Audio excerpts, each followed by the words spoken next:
Kung may mga mahal kayo sa buhay, kakilala o kaibigan na dumadanas ng stroke at tumabingi ang kanilang ibang bahagi ng parte ng katawan tulad ng bibig, kamay, paa, kundi naman ay umurong ang dila at hirap magsalita, iparating nyo ang video nating ito dahil malaki ang maitutulong nito sa kanila. Dalawang sangkap lang ang kakailanganin natin, luya at ang tanglad. Isa sa kakayanan ng luya ay maibalik ang dating pagkakasalansan ng fiber ng ating muscles.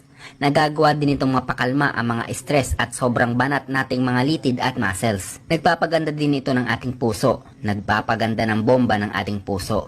Pampababa ng dugo. Pampababa ng kolesterol. Nagpapabuti ng ating brain health. Natural pain reliever din ito. Nag-aalis ng pagmamanas ng ating katawan.